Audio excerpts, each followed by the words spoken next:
Frank Carini around the corner. I've got a few articles from EcoRI I'd like to talk with you about. Sure. But before we do, I want to bring up something. No, I'm not putting you on the spot. You didn't get an invitation from Sean Spicer's? I didn't get an invitation from Sean Spicer. Keynote speaker.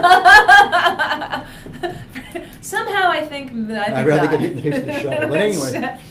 So one of the things I wanted to let you know, I brought up with the governor this week at her press briefing, when she was talking about having the Governors Association here, talking about having Justin Trudeau here, bringing up the Paris Climate Accord.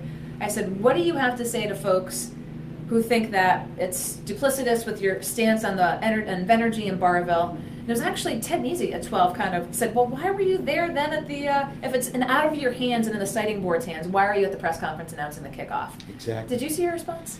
Yes, I did. She said, maybe I should not have put my thumb on the scale.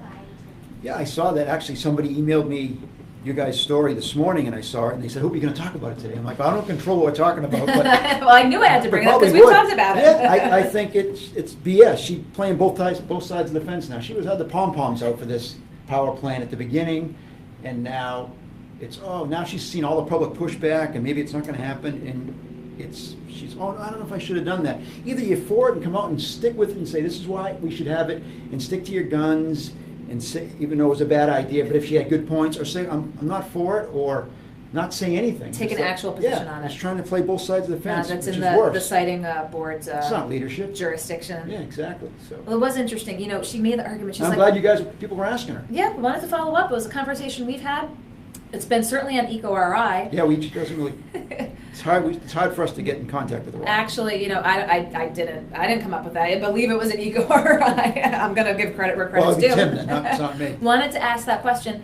And I'll tell you, it was interesting. She made the point. She's like, I'm just trying to get companies here. It's all about jobs. I can't pedal fast enough. And literally maybe took that breath back. But as you said, you want to see a definitive position one way or another. Well, if you just want to get jobs, dealing crack on the street corner, that's a job. I mean, what doesn't make any sense? You got to have jobs that make sense, not just jobs. Well, a thief is a job, right? Yes, so, but do you pay taxes? Do you give campaign? If they do, do you give campaign donations? If they did, we probably haven't. I mean, so yeah, I'm all for jobs too. I don't want people unemployed, but there's ways to build jobs besides just building fossil fuel power plants. Speaking of energy, let's talk a little bit. One of the articles on ecori.org this week that I want to talk with you about. What's happening with the Algonquin pipeline? Spectra, and they're in partnership with Natural Grid and Eversource out of Mass, and they basically suspended their application. They're not going to suspend it. Suspension means what it means, but they pulled it off the table. Were you surprised?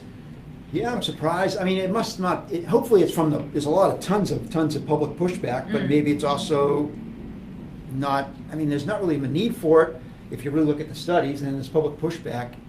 So they must have pushed it back because it's not going to make as much money as they thought. I can't believe they would care what public pushback is. But there was a lot of it, and a lot of people made a lot of noise in Rhode Island, Connecticut, and Mass. So. How far along were they with their plans?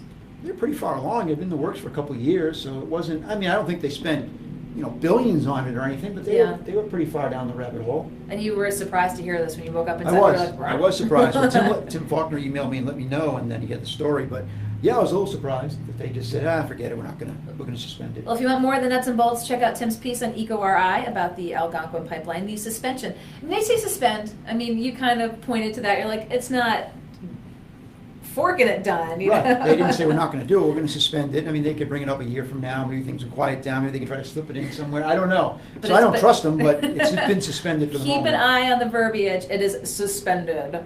Other great articles on EcoRI this week.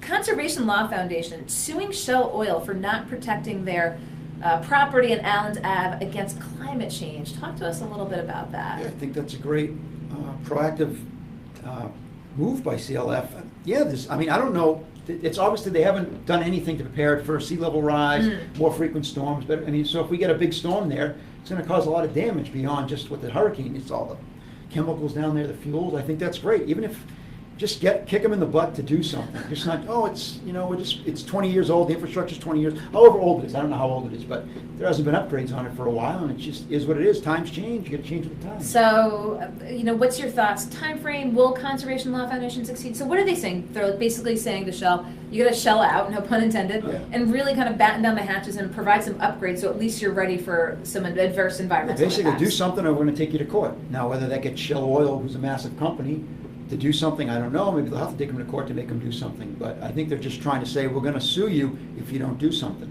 Now, when you'd heard about this, had you known that this might be in the pipeline, that legal action might be taken against Shell, or was it something like, oh wow, kind of news to me when you saw it that they were taking this type of approach? I didn't know, but there's many things I don't know. But Tim Faulkner, our colleague, who's the one who wrote the story, might have known it was coming. I didn't know until he told me that they're doing this, and then he had a story, the next day or a couple of hours or whatever. So yes, it was news to me, but that's really not news. News to Frank Carini. Let's talk a little bit about solar. There was the piece about the proliferation of the solar industry. How did solar and renewables make out in this year's budget? The numbers are pretty staggering, and this is why I go to my phone for my notes. I'm not texting. Yeah, I had people who used to go, what is she texting when she's No, talking? I'm like, no, she's I've looking got at the only notes. website. I've got a dozen. She's not being rude. No. Well, I've got all of Russ's Hot or Not things. I've got all of your articles to talk about, and there's really interesting points that I want to make. And I don't have a teleprompter here, so I'm telling folks right from it. This is the numbers that were from the article, and I'm gonna, before I go to the Osprey's numbers. Well, I wrote stuff down in my hands like Sarah Palin. So Maybe that's what I'm going to do to start doing next time. The recent report from the Office of Energy Resources, renewable energy jobs led by solar have increased 66% in the state in 2 years. Rhode Island now has 1,700 solar jobs approximately, up 16% since 2016. How big can this get? How big can the solar industry grow? I think it can grow a lot more. I mean, percentage, I don't know, but I mean, that's what's the future is, solar and wind, maybe not as much, but certainly solar. It's already showing it. So instead of building a power plant, why aren't we building solar on all these rooftops that are out here? That's the wave of the future, instead of fossil fuels or liquefied natural gas down by the Providence waterfront. Yeah, I think it can grow. That's where it's going. And China's even figured that out, and other states have figured that out. So well, if you want to do jobs, there's jobs. Yeah, we are. I Yeah. think, as Tim's story pointed out, the General Assembly and lawmakers have put some good incentives and programs together for that. So they have to take credit for that too. It's not, I know I'm always in here, throwing elbows at the State House and stuff, but no, they've put programs in place that have made it successful. So let's keep building on that. So solar jobs, got to imagine there's some sales and some back office to it, but if a young person's like, well, why don't I go into solar? Do they get trained on the job? Do they go to tech schools to sort of learn? I mean, what's the industry like for training to get people to say, oh, it's a great industry, but what's the pipeline? I think there's both. I think you can go to the Voc schools. I think you can become an apprentice like you would for an electrician. Obviously, electricians are the ones that are, putting the electrical part of it on. It's not, there's designers to how you're going to do it, the different solar panel installation. So I think it's a little bit of Voc school, on-the-job training, internships, but there's also sales. There's also, educating the public that there's options out there. So whether that's tabling at events or talking to people at different events, there's part of that too. That's marketing. There's more than just putting them up. So there's a lot of different there kind of absolutely jobs. is, and I'll tell you why. I've heard from firefighters. They have to be put in correctly, because if you're battling a fire and you're dealing with solar on the roofs of buildings and you're trying to go and stuff, but of course they know that, so it's complicated. Yeah. But there is a huge opportunity here for even more solar in the state. There is. Like I said, look at all these rooftops that could have solar. Lots of rooftops, lots of sun today. Yeah. As I'm looking up, is it an osprey or a falcon up there? I'm not that smart. I think it's a falcon, though. I've read. Yeah, it's a falcon. Molly, it's a falcon. It's not an osprey. We're not. People ask me that all the time. What kind of bird is that? I'm like, I don't know. He's like, you're an environmental writer. Doesn't mean I know what bird that is. Well, I want to talk about ospreys because that's my last thing on the list here. I want to talk with you about an article on EcoRI. More than 100 volunteers recorded 159 active osprey nests in the state last year, with 150 of them successfully raising chicks. This is an increase of 28 successful nests over the previous year and 45 more than 2014. Is this due to a concerted effort? Are they just on the rebound? Why are we kind of seeing an osprey resurgence? Well, we pushed them to the brink in the 60s and 70s with the DDT pesticide, and now we're helping bringing them back. I don't know if we're helping, but we got rid of the DDT. So I think it's just a matter of the environment's healthier. All the birds are prey, bald eagles, osprey, big birds, were all on the verge of extinction, or many of them in the United States because of the DDT. So they're coming back, and it's a function of it's going to take. It took all the 60s and 70s, so it took a couple decades. Good for them to get back- decades. This didn't back happen in the good- overnight. No, it didn't happen overnight, and it's getting healthy. But then there's other. It's not like we can sit back now and say, "Oh, the environment's fine, the birds are fine, everything's fine." That's not the case.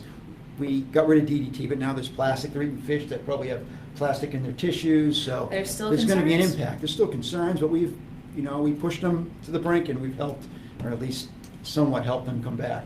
Well, it's like we've talked about before, the health of the Narragansett Bay. Yeah. And then seeing in the budget the kind of scoop from the Narragansett Bay Commission to help fill the budget coffers.